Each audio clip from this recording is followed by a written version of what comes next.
하겠습니다. 우리가 함께 은혜하는 하나님 말씀은 레위기 12장 1절에서 8절까지의 말씀은 제가 한 절, 여러분들이 한 절 교독하도록 하겠습니다.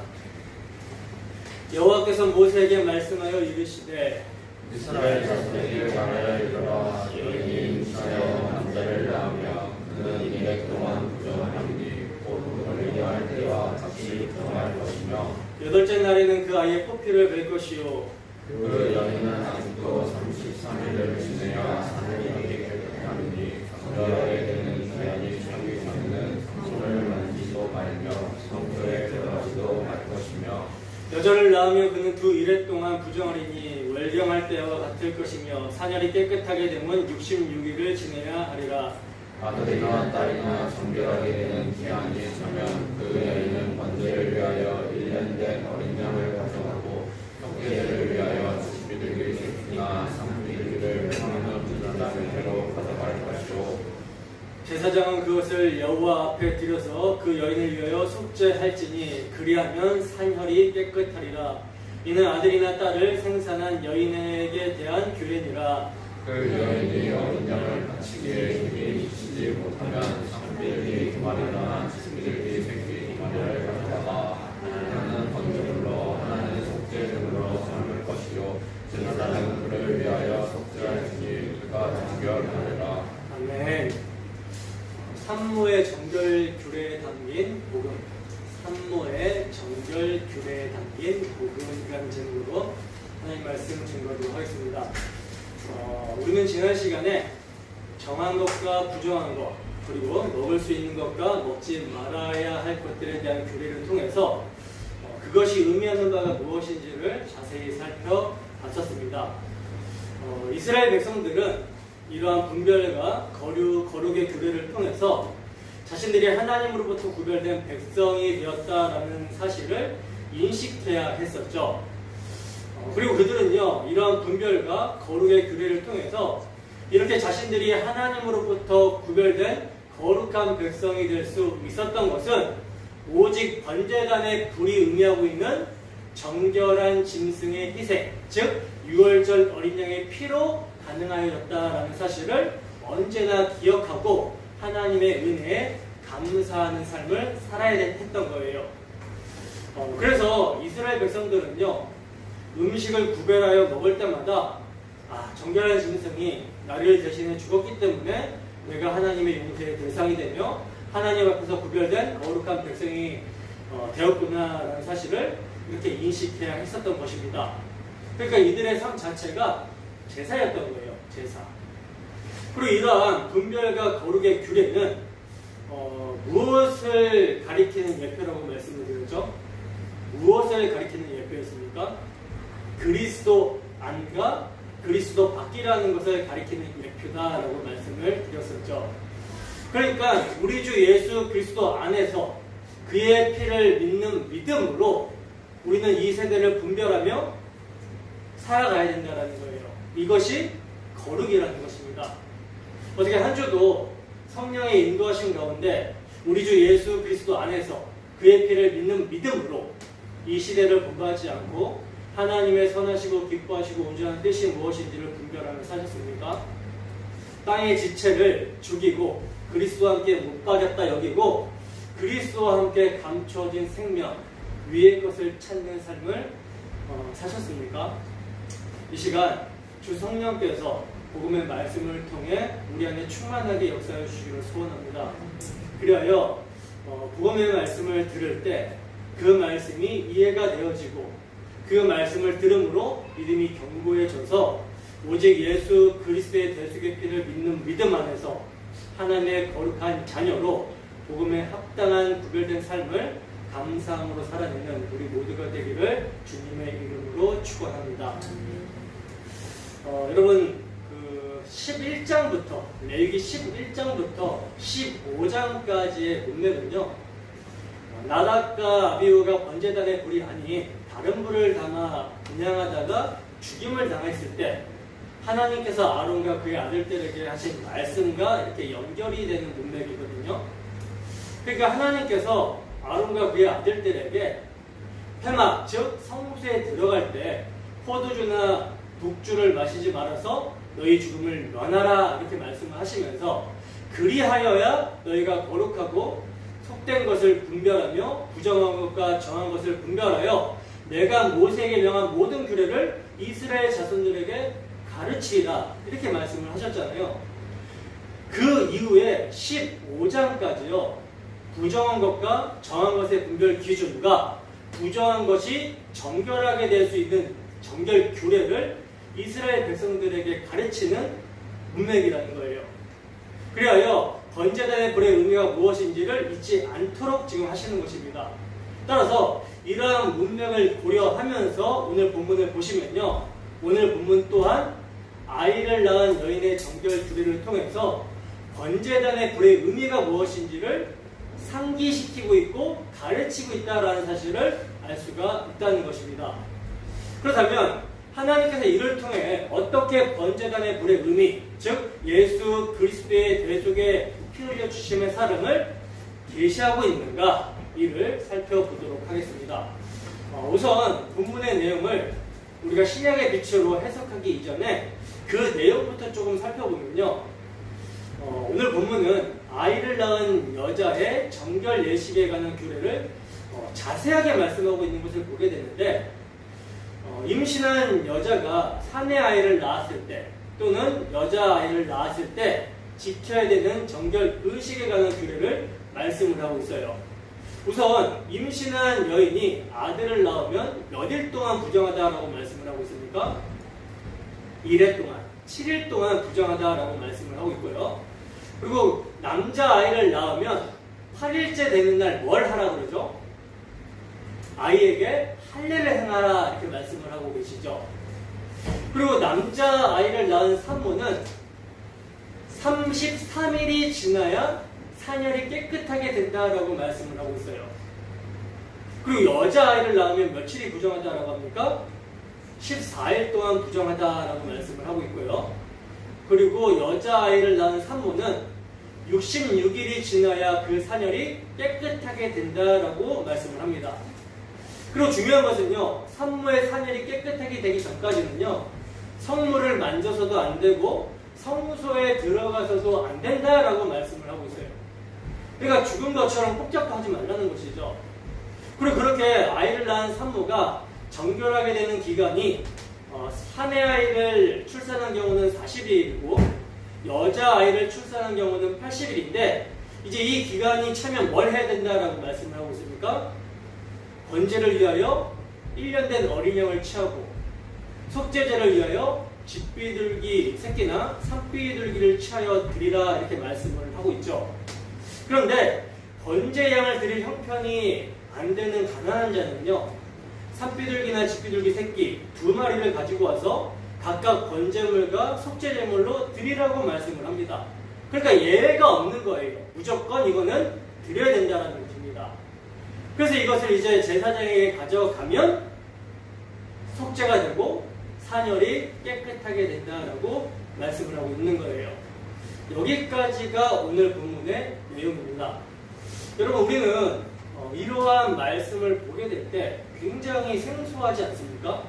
왜냐하면 우리는 아이를 낳으면 어떻게 합니까? 너무나 축하한 일로 생각하고 그 아이가 사랑받기 위해서 태어났다라고 하면서 선물도 주고 감사하기도 하고 이러는데 오늘 본문 말씀을 보면요, 마치 아이를 낳은 것이 뭔가 문제가 생긴 것처럼 큰 일이 생긴 것처럼 그 상황을 아주 위급하게 표현하고 있기 때문이라는 거예요. 그러니까 아이를 낳은 것을요, 오늘날 우리가 생각하듯이 축하할 일이 아니라 뭡니까? 오히려 그와는 정 반대로 생각하고 있다는 것이죠. 성경은 출산한 여인을 부정하다라고 규정을 하고 있고요. 그 여인이 정결함을 받기 위한 규례를 말씀하고 있어요. 아니, 여인이 아이를 출산하면 은총으로 여기고 새 생명의 탄생을 가족과 이웃이 함께 즐거워하며 축하해야 될 일로 여겨야 되는 것이 마땅한데 그렇지 않습니까? 근데 왜 하나님께서는 이를 부정하고 더럽다고 규정을 하고 있는 걸까요? 혹자들은요, 오늘 본문을 해석하면서 이것은 출산이 더러운 것이 아니고 단지 정결례식을 치르라는 말씀일 뿐이라고 이렇게 주장하기도 하는데, 그러나 여러분, 이러한 주장은 정말 큰 모순이 되는 것이죠. 아니, 부정한 것도 아닌데 왜 정결례식을 합니까? 말이 되지 않는 주장이라는 거예요.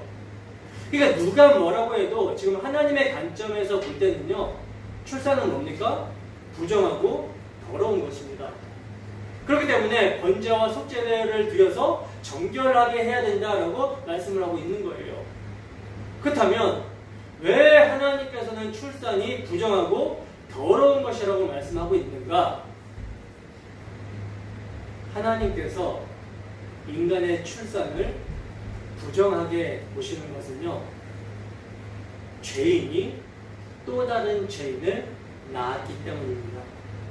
그래서 다윗은 이 사실을 10편 51편 5절에서 이렇게 말씀하고 있어요. 함께 읽습니다. 시작. 내가 제약 중에서 출생하였으며 어머니가 죄 중에서 나를 잉태하였나이다. 아멘. 자, 이렇게 죄 중에서 죄인을 낳기 때문에 출산이 더럽고 부정한 거라는 거예요. 정결함을 받을 필요가 있다라는 것이죠.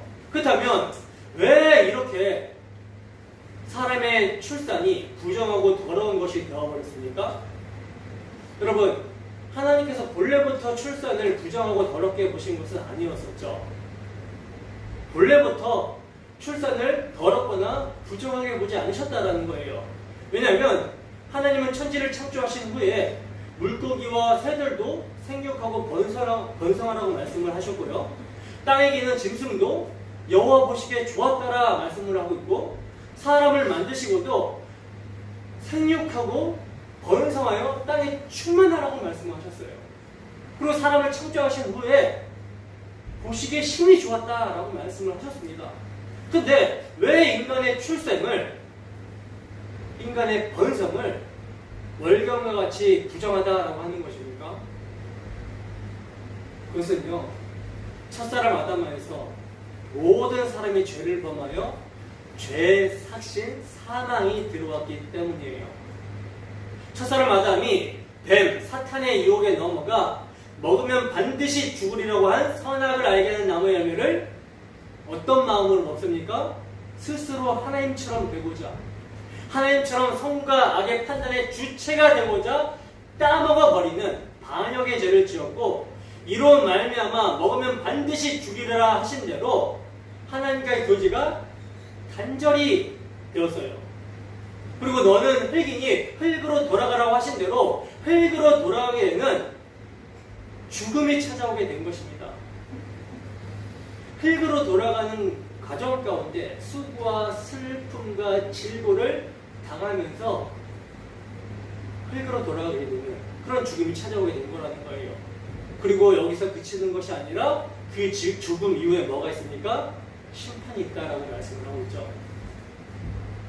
그런데 아담만 이렇게 죽음으로 끝나면 참 좋겠지만, 아담은요, 인류를 대표하는 인물로 창조가 되었습니다. 왜 우리나라 대통령이 어떤 조약을 맺으면 그 조약의 효력은 모든 백성에게 미치는 것처럼, 아담은 인류의 대표자로 창조가 되었기 때문에 아담이 범죄할 때 모든 인류가 그 안에서 범죄하게 된 거라는 거예요. 그 범죄가 모든 인류에게 미치게 된 거라는 것입니다. 여러분, 죄란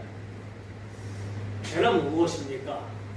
하나님에게 향해야 되는 마음이 자기 자신에게 향해 있는 것이고, 모든 선악의 판단의 주체가 하나님이 아니라, 하나님이 결정권자가 아니라 자신이 결정권자가 되어버린 거예요. 자기 자신이 되어버린 것을 말하는 것인데, 아담이 범죄한 이후에 모든 인간들은요, 이러한 상태가 되어버렸다라는 것입니다. 모든 인간의 의식과 결정들이 전부 이기적인 자기 중심적이 되어버렸다라는 거예요. 바로 이러한 태초의 아담과 하와의 죄로 말미암아 하나님께서 인생들에게 주신 벌, 저주가 뭐냐면 바로 여자가 고통 가운데 아이를 낳게 되는 것입니다. 창세기 3장 16절에서 17절 말씀입니다. 함께 했습니다. 시작. 또 여자에게 이르시되 내가 내게 임신하는 고통을 크게 더하리니 내가 수고하고 자식을 낳을 것이며 너는 남편을 원하고 남편은 너를 다스릴 것이니라 하시고 아담에게 이르시되 내가 내 아내의 말을 듣고 내가 내게 먹지 말라고 한 나무의 열매를 먹었은즉 땅은 너로 말미암아 저주를 받고 너는 평생에 수고하여야 그 소산을 먹으리라. 아멘. 자, 보시면 아담과 하와가 하나님께서 먹지 말라고 하신 선악을 알게 한 나무의 열매를 따먹음으로 말미암아 에덴 동산에서 쫓겨나게 되는데, 쫓겨나서 어떻게 살게 되냐면요, 죄로 질퍽해진 이 더러운 세상, 하나님과의 관계가 완전히 단절이 되고 죄로 간영한 가득 찬 이 세상에서 여자는 해산하는 극한 고통을 가지게 되었고, 남자는요 땀 흘려 수고하지 않으면 먹을 것을 찾을 수가 없는, 먹거리를 먹을 수가 없는 그런 아픔을 가지게 되었다는 거예요. 이것이 죄를 지은 결과 인간에게 주어진 저주인 것입니다. 근데 여러분, 이 세상에서는요, 이상하게도 이 두 가지가 다 당연한 것으로 받아들여지죠. 여자라면 당연히 아이를 낳아야 되는 것이고, 남자라면 누구나 다 열심히 땀 흘리고 일해서 사람 구실을 해야 되는 것으로 그렇게 보는 것입니다. 그러나 중요한 것은요, 누구를 위해서 아이를 낳고 누구를 위해서 사람이 일을 하게 되었습니까? 하나님이 아니죠. 하나님의 영광이 아니죠. 자신의 행복을 위해서, 자기 가치됨을 위해서 그렇게 한다라는 거예요. 자신의 생존과 후손 번식을 위해서 그렇게 한다라는 것입니다. 그렇기 때문에 하나님 없는 인생들의 역사는 생존과 후손 번식을 위한 투쟁과 전쟁의 역사인 것이며, 이것이 하나님이 보실 때 부정하고 더러운 죄 아래, 저주 아래에 있는 모습인 거예요. 그러나 하나님은 이러한 죄인의 역사를 어떻게 하십니까? 바꿔내시죠. 여자가 출산하면서 받게 되는 고통, 그 해산의 고통을 복으로 바꿔내신다는 거예요. 그래서 하나님은 이런 죄인의 역사를 당신의 선을 이루어 가시는데 사용하시는데, 오늘 본문에 아이를 낳은 여자의 규례를 통해서 이 점을 계시하고 있다는 것입니다. 자, 그러면 이제 본문을 신약의 빛으로 한번 조명해서 해석을 해보도록 합시다. 본문 1절에서 2절 말씀입니다. 함께 했습니다. 시작. 여호와께서 모세에게 말씀하여 이르시되 이스라엘 자손에게 말하여 이르라. 여인이 임신하여 남자를 낳으면 그는 이래 동안 부정하리니 곧 월경할 때와 같이 부정할 것이며. 아멘. 자, 보시면 지금 여인이 임신하여 남자를 낳으면이라는 말씀을 하고 있는데, 여러분 이 말씀을 보면 우리가 떠오를 수 있는 신약의 말씀이 있어야 되는 것이죠. 성경을 이렇게 많이 보신 분들은 오역론이 바로바로 보여져야 돼요. 이 말씀을 보면 떠올리는 말씀이 무엇입니까? 계시록 12장 말씀입니다. 한 여인이 아이를 출산하는데 그 아이가 굉장한 특별한 아이죠. 한번 보겠습니다. 계시록 12장 2절과 5절 말씀 함께 했습니다. 시작. 이 여자가 아이를 베어 해산하게 되매 아파서 애를 쓰며 부르짖더라. 여자가 아들을 낳으니 이는 장차 철장으로 만국을 다스릴 남자라. 그 아이를 하나님 앞과 그 보좌 앞으로 올려가더라. 아멘. 자, 보세요. 여자가 아이를 낳았는데 그 아이가요, 장차 철장으로 만국을 다스릴 자, 통치자라고 말씀을 하고 있어요. 통치자. 근데 이 아이가 어디로 올라갔다라고 그러죠? 하나님 앞과 그 보좌 앞으로 올려져 갔다라고 그러죠. 그러면 이 아이가 누굽니까? 예수 그리스도십니다. 그러면 이 예수 그리스도를 해산하는 여인이 누구예요? 누가 되는 거예요? 문맥적으로 보면요, 구약의 교회가 됩니다. 구약의 이스라엘 백성들, 하나님의 택하신 선민들이 예수 그리스도를 출산하게 되는 거예요. 그러면 어떻게 출산하는가? 물론 여러분, 예수님은요 동정녀 마리아에게서 태어나시죠. 그러나 구속사적인 관점에서 예수 그리스도는요 갑자기 뜬금없이 태어나신 분이 아니라는 거예요. 어떻게 오십니까? 약속에 의해서, 하나님의 언약, 하나님의 약속에 의해서 하나님의 때가 참 경륜 가운데 오신 분이라는 것이죠. 근데 그 하나님의 약속을 받은 자들이 누구냐면 구약의 성도들, 이스라엘 백성들입니다. 이들이 씨를, 약속의 말씀을 받았다는 거예요. 그래서 그 하나님의 메시아 언약, 약속을 받고 해산의 때까지, 다른 말로 약속이 정한 기간까지 어떻게 했어요? 믿음으로 기다려왔다라는 거예요. 그랬더니 누구를 봤습니까? 예수 그리스도께서 이 땅에 오심으로써, 태어나심으로써 그들이 약속하신 실체를 받은 거예요. 그래서 이를 구약교회 여자가 예수 아들을 낳았다라고 하는 것입니다. 근데 이 여인은 구약의 교회가 되고 또 신약의 교회도 되죠. 왜냐하면 신약의 교회는 다시 오실 예수 그리스도를 기다리는 믿음을 가지고 있기 때문에 신약의 교회도 되는 거예요. 그러나 지금 본문에서는 구약의 교회죠. 자, 이렇게 구약의 교회가 그리스도를 해산할 여인이기 때문에 하나님께서는요, 그리스도께서 나시기까지, 그리스도께서 때가 찬 정령 가운데 이 땅에 태어나시기까지 구약교회를 어떻게 해오십니까? 섭리로 보존해 오신 거예요. 이걸 해산의 고통이라고 표현합니다. 여러분, 우리가 구약 성경을 읽을 때 구약 교회들을 보면요, 어떻습니까? 야, 진짜 불가능한 인간들이다. 정말 불가능한 존재들이다. 이런 것을 보게 되죠. 하나님의 은혜로 이들을 보존하여 두시지 않으셨으면, 그들을 그냥 내버려 두셨으면 자멸할 정도로, 스스로 자멸할 정도로 굉장히 연약하고 전적으로 타락하고 부패하고 인간의 거짓된 모습들이 나타난다는 거예요. 성경을 보게 되면. 이것이 뭐예요? 이것이 해산의 고통입니다. 근데 이럼에도 불구하고 하나님은 이들을 보존해 오셔서 마침내는 어떻게 하십니까? 여자의 후손으로 뱀의 머리를 밟으시고 그들을 구원해 내리라 하셨던 하나님의 언약을 인간의 전적 타락감, 부패함과 거짓됨에도 불구하고 그들의 연약함에도 불구하고 하나님은요, 구약교회를 보존하심으로써 신실하게 이루어 가신 거라는 거예요. 그래서 이스라엘 백성들에게 정결교회를 엄격하게 세워주고 계신 것입니다. 왜 그렇습니까?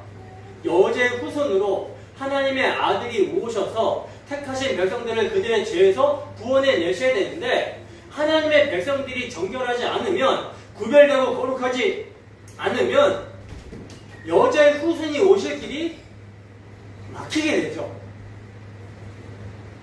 여러분, 하나님이 이 정결, 이 거룩을 얼마나 엄격하게 생각하셨냐면요, 노아 당시에 하나님께서는 아벨 대신 다른 씨, 셋을 주시고 이 셋의 계보를 통해서 메시아를 보내주시겠다라고 약속을 하셨잖아요. 근데 노아 당시에 어떤 일이 일어나 버렸습니까? 셋의 계열, 하나님의 아들들이 뱀의 계열, 가인의 계열, 사람의 딸들과 성적으로 통혼이 일어나 버렸어요. 그러니까 결혼함으로 섞이게 되는 일이 일어나게 되어 버렸죠. 언약의 라인이 뱀의 라인과 섞여버리게 된 것입니다. 그러나 이렇게 섞여버리게 되면 어떻게 돼요? 순수 혈통이 없어져 버리죠. 따라서 그렇게 섞이다가 노아까지 섞여버리면 어떻게 됩니까? 메시아가 오는 통로가 차단되게 되어버리는 거예요. 아브라함에게 자손을 주시겠다라고 하나님께서 약속하셨는데 노아 때에 섞여버리게 되면 메시아가 올 수 없는 것입니다. 아들이 출산될 수 없는 거예요. 그래서 하나님께서는요, 세상을 어떻게 해버립니까? 물로 심판해 버리시기까지 하신 것입니다. 그러니까 노아의 홍수는요, 심판에 초점이 있는 것이 아니라 아들을 보내시기 위한 하나님의 은혜의 심판이었다라는 사실을 우리는 볼 수 있어야 된다는 거예요. 그러므로 오늘 본문은요, 이렇게 하나님의 아들을 믿음으로 기다리는 사람들은 반드시 하나님 앞에서 어떠해야 된다? 정결해야 된다라는 것을 말씀하고 있는 것입니다. 단순히 몸의 정결을 얘기하는 것이 아니죠. 믿음이에요. 이를 대표로 믿음을 얘기하고 있는 거예요. 우리의 믿음이 순수하게 하나님의 약속만 바라봐야 된다는 것을 가르쳐 주기 위해서 어떤 도구로서 육신의 정결 예식을 지금 사용하심으로 보여주고 있는 것입니다.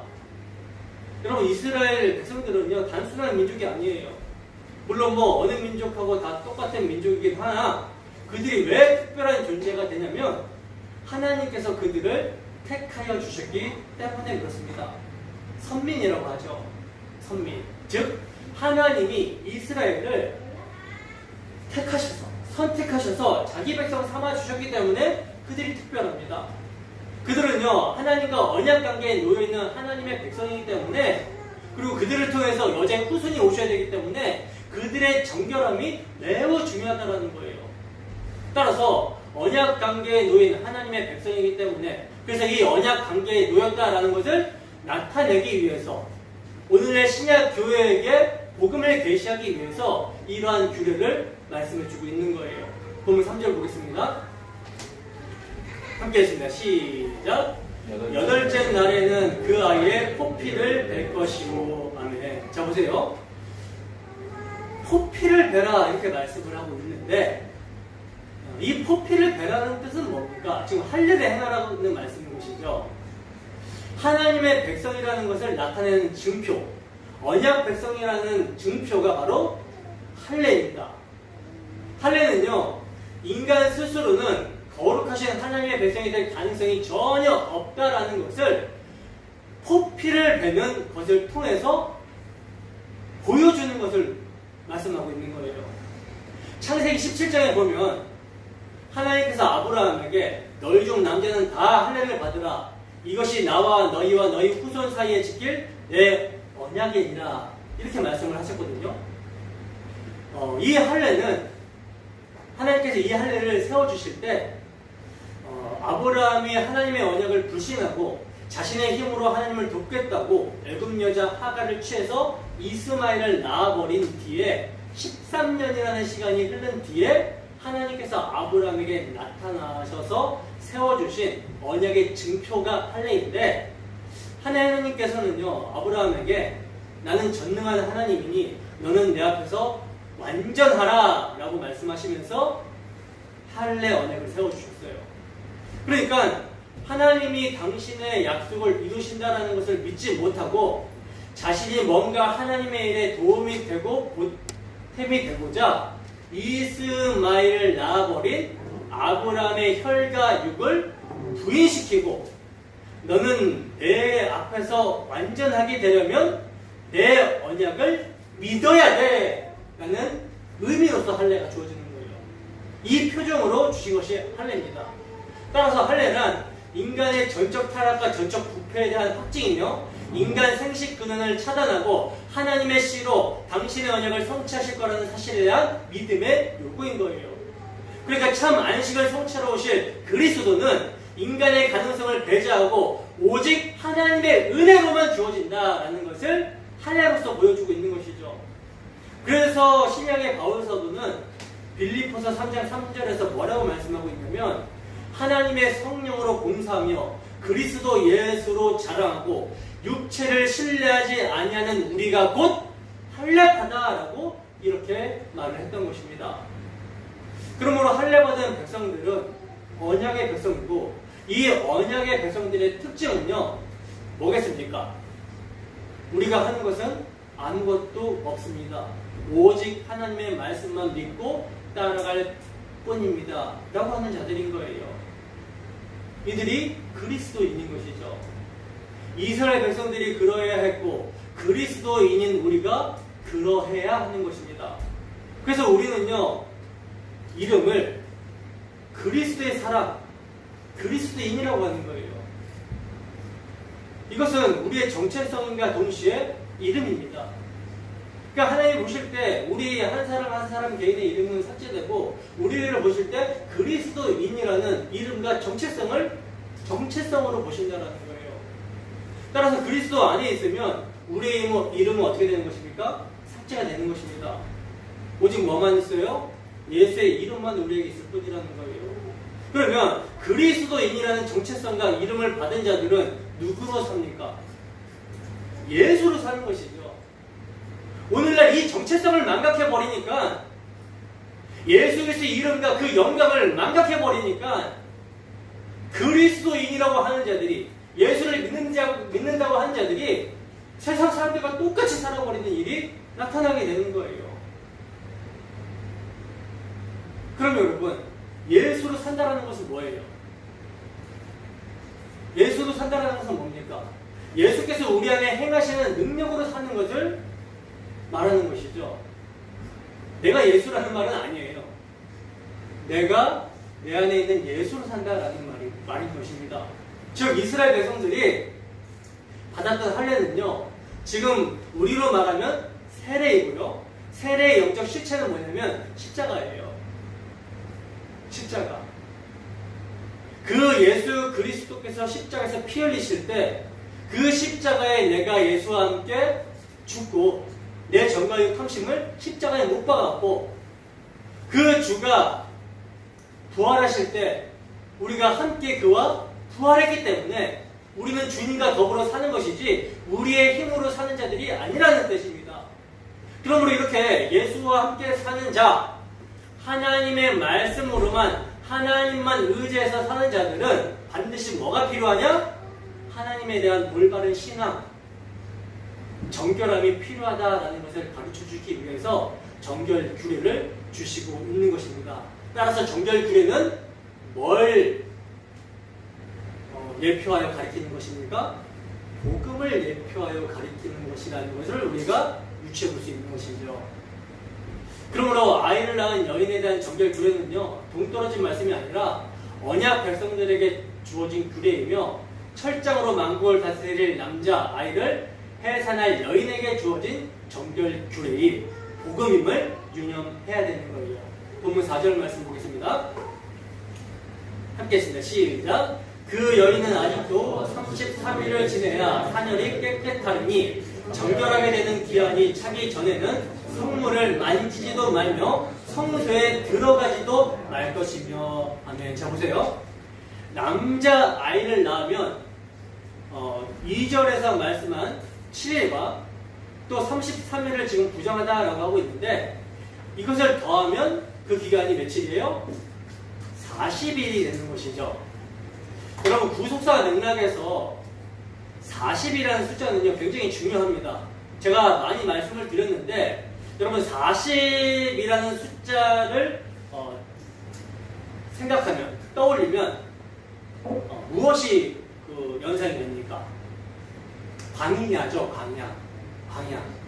그리고 이 광야는 뭘 상징하고 뭘 예표합니까? 우리네 인생을 상징하고 예표합니다. 성도의 인생을 상징해요, 광야가.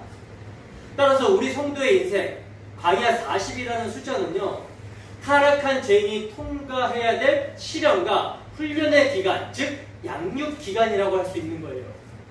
따라서 이 산모가 40일을 지낸다라는 것은요, 하나님의 백성으로서 받을 시련과 고난과 훈련을 통해서 바르게 양육되어지는 기간을 의미하고 있는 것입니다. 때문에 아무 생각 없이 지내라는 것이 아니에요. 어떻게 지내야 되는가? 40일 동안 자신의 죄인됨을 알라는 것입니다. 이스라엘 백성들이 광야 40년을 걸어가면서 무엇이 폭로됐죠? 그들의 전적인 타락과 부패가 폭로됐잖아요. 드러났잖아요. 마찬가지로 우리의 인생을 살아갈 때 뭐가 폭로가 되냐면 우리의 죄가 폭로가 됩니다. 그래서 나는 부정한 자야. 나는 부정한 자야. 그러나 반드시 40일째가 마치는 날이 온다. 이것을 기다리라는 거예요. 소망 중에. 여러분, 하나님께서는요, 정결케 하기 위해서 정하신 시련과 또 훈련의 기간이 반드시 필요하다라고 생각을 하시고 우리에게 그것을 허락하십니다. 이스라엘 백성들에게 바로 가나안 땅을 주신 것이 아니라 그들에게 40년 동안이라는 훈련 기간이 필요했기 때문에 주신 것처럼 우리의 인생이 필요하기 때문에 예수 믿고 바로 데려가시는 것이 아니라 그 훈련 기간을 허락하시는 거예요. 양육 기간을 허락하시는 것입니다. 우리에게 그것을 이제 허락하시는 거예요. 그 기간이 우리 모두에게 주어졌다라는 것이죠. 그러므로 이 기간은요, 우리 각자에게 주어진 인생이 되는 것이고, 우리 모두는 자기에게 허락하신 기간을 지낸 후에, 물론 이 기간은요, 각자가 다 달라요. 그러나 그 각자에게 허락하신 기간이 지난 후에 완성된 하나님의 성소에 들어가서 그분의 얼굴을 뵙게 된다라는 것은요, 우리 모두에게 동일합니다. 우리의 인생이, 표준은 인생이 70이요 강건하면 80, 요새는 100세 시대라고 100세까지 산다라고 하지만 우리의 광야 인생이 다 달라요. 100세까지 사는 사람도 있고 단명한 사람도 있고 그렇습니다. 그러나 소망은 똑같다라는 거예요. 완성된 하나님의 성소에 들어가서 그분의 얼굴을 뵙게 된다라는 이 소망은 동일합니다. 우리는 이 점을 기억해야 되는 거예요. 그러니까 우리가 이 40일 동안 격리가 되어 있는 이 여인을 보면서 아이고 불쌍해라, 저렇게 불쌍해서 어떡해, 너무 힘들겠다, 외롭겠다, 이렇게 보면 안 된다라는 거죠. 우리의 인생을 볼 때 그렇게 보면 안 된다라는 거예요. 왜냐하면 왜 그렇게 보면 안 되는지 아시겠습니까, 여러분? 왜냐하면 그렇게 격리 기간이 끝나고 나서 성소로 들어올 수 있다라고 성경이 증거하고 있기 때문이라는 거예요. 이건 소망을 얘기하는 것이죠. 기간이 있다라는 것은 끝이 있다라는 것이고, 끝이 있다라는 것, 끝 이후에는 다른 어떠한 결과가 있다라는 것을 말씀하고 있는 것입니다. 따라서 아이를 낳은 여자가 40일 동안 격리가 되어서 외롭고 힘들 수 있습니다. 고통스러울 수 있어요. 그러나 그녀에게는 반드시 40일 후라는 날이 오게 됩니다. 이스라엘 백성들이 광야 40년 동안은 지나지만 약속의 땅에 들어갈 그 약속이 있다라는 거예요. 소망이 있다라는 거예요. 그러므로 다시 정결케 해주셔서 하나님의 성소에 들어갈 소망을 가지고 아이를 낳은 여인은 어떻게 살아야 돼요? 40일이라는 기간을 감사하면서 지내게 되는 거예요. 그게 산모가 지내야 될 시간입니다. 우리 보라비도 이제 건강 상태를 지켜보다가 조금 있으면 하리와 함께 오게 될 텐데, 이 기간 동안 아무 생각 없이 지내기보다는 이러한 의미를 생각하면서 우리가 이렇게 제약증에 출생하게 되었지만 하나님께서는 정결하게 하시는 기간을 주시고 우리를 양육하시고 훈련하신 후에 받아주신다라는 이러한 소망을 가지고 지금 이러한 힘든 시기를 잘 이겨낼 수 있었으면 좋겠습니다. 우리 인생이 다 이와 같아요. 시련과 훈련이 오고 그러면 괴로움이 찾아오죠. 하지만 괴로움은 끝이 있는 괴로움입니다. 기간 끝에 우리 주님을 뵙게 되면서 이것을 기억하면서 소망 중에 감사와 인내로 우리가 살아가야 되는 거예요. 본문 5절 보겠습니다. 함께 있습니다. 시작. 여자를 낳으면 그는 두 일에 동안 부정하리니 월정할 때와 같을 것이며 사년이 깨끗하게 되면 66일을 지내야 하리라. 아멘. 자, 여기 보시면 지금 아들을 낳았을 때랑은 달리 여자를 낳으면 산모는 두 일에 동안 부정하고, 그러니까 14일 동안 부정하고 그 사년이 깨끗하게 되면 66일이라고 말씀을 하고 있어요. 그러니까 정확하게 남자아이를 낳았을 때 2배를 지금 말씀을 하고 있는데, 사실 왜 여자아이를 낳았을 때는 남자아이를 낳았을 때보다 2배나 부정하게 되는가라고 하는 질문에 학자들마다 여러 가지 견해를 내놓고 있지만 이것을 정확하게 알 수는 없어요. 그러나 제 견해로는요, 디모데전서 2장 14절의 반영으로 여겨집니다. 이는 아담이 깨임을 보지 아니하고 여자가 깨임을 보아 죄에 빠졌습니다 한 반영으로 여겨져요. 이것은 여자 책임이라는 것을 강조하는 것이 아니라 너희들이 지금 어디서 넘어졌는지, 왜 이렇게 되었는지를 에덴 동산을 거슬러 가서 생각해봐라. 잊지 마라. 여기에 초점이 있다라는 것이죠. 그리고 제 개인적인 생각으로는요, 여자는 교회를 예표하고 있기 때문에 하나님께서 더 큰 긍휼을 보이시는 것으로 여겨집니다. 왜냐하면 2배나 부정하다라는 것은요, 정결하게 될 때 2배나 더 정결하게 된다라는 것을 의미하는 거잖아요. 그러니까 더 큰 긍휼을 이제 베푸신다라는 것으로 우리가 이해를 해볼 수 있다라는 거예요. 자, 그리고 이제 중요한 것은 6절과 8절 말씀인데, 본문 6절과 8절 말씀 함께 읽어보도록 하겠습니다. 시작.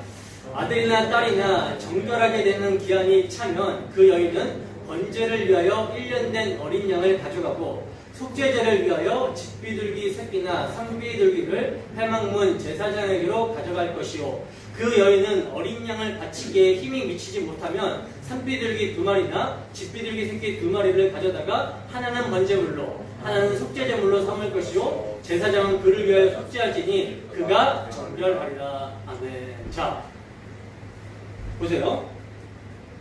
이제 기간이 다 차잖아요. 부정하게 되는 기간이 다 차잖아요. 다 차면요, 부정하는 기간이 끝나서 그 기간이 다 차면 성소에 들어가서 끝나는 게 아니에요. 성소에 들어가게 되었으면 뭘 해야 됩니까? 하나님 좋았습니다 라고 하면서 날 받아주세요 라고 하는 게 있어야 되지, 성소에 들어가면 그냥 다 받아주시는 것이 아니라는 것입니다. 속죄함을 받아야 된다는 거예요. 속죄함. 그래서 번제를 위해서는 양을 잡고 속죄제를 위해서는요, 뭘 잡아라? 비둘기를 잡아라. 이렇게 말씀하고 있는 것입니다. 그리고 이렇게 속죄를 하면 7절 하반절에 뭐라고 말씀하고 있어요? 그리하면 사녀리 깨끗하리라 하고 말씀을 하고 있어요. 속죄를 하면, 그리하면 깨끗하게 된다는 것입니다. 여러분, 이 말씀은 단지 40일 또는 80일이 지나고 나면 자동적으로 정결하게 되어서 하나님께 받아들여지게 된다는 것이 아니라는 사실을 가르쳐 줍니다. 즉, 번제와 속죄제를 드리고 나서야 정결한 자로 하나님께 연락이 된다는 거예요. 기쁘시게 받아들여지게 된다는 것입니다. 여러분, 속죄제를 왜 드립니까? 속죄제를 왜 드려요? 죄 때문이죠. 번제는 왜 드립니까? 우리가 원래 하나님의 것이기 때문에 하나님께 우리를 전적으로 헌신해야 되는 것이 마땅하기 때문에 번제를 드리는 거예요.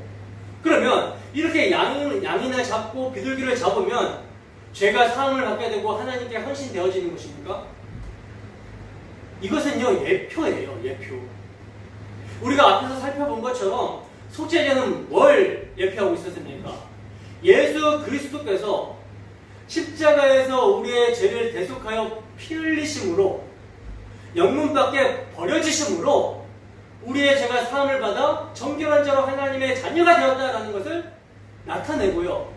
또 번제는 그리스도께서 이 세상을 사시면서 전적으로 죽기까지 하나님께 헌신한 그 삶을 우리에게 넘겨주심으로써 우리가 하나님의 것이 되었고 하나님의 자녀가 되었다. 그래서 헌신할 수 있는 자가 되었다라는 것을 나타내 주는 것이었습니다. 그러므로 이제 우리가 내 안에 예수 그리스도를 모시고 산다면 그분의 전적인 헌신이 내 삶을 통해서 튀어나오게 되는 거예요. 나타나게 되는 것입니다. 즉, 예수 그리스도의 십자가 대속의 헌신으로 말미암아 죄인인 우리가 하나님 앞에서 속죄와 헌신이 가능하게 되었다라는 것을 말씀하고 있는 거예요. 여러 가지 부분과 모양으로. 그렇기 때문에 여러분, 제물은요, 형편에 맞게 달라져도 괜찮은 것입니다. 꼭 어린 양이 아니라도 괜찮은 거예요. 왜냐하면 진짜 제물은 누구예요? 예수 그리스도. 지금 구약은요, 여러 가지 부분과 모형으로 실체이신 예수 그리스도를 가리키고 있는 것입니다. 따라서 제물은요, 형편에 맞춰서 달라져도 괜찮은 거예요. 하나님의 아들 예수 그리스도가 실체이시기 때문에 좀 제물을 드릴 힘이 없으면, 돈이 좀 부족하면 어린 양 말고 그냥 비둘기로 속죄와 번제를 다 드려도 된다, 이렇게 얘기하고 있는 것이 8절의 내용이라는 것이죠.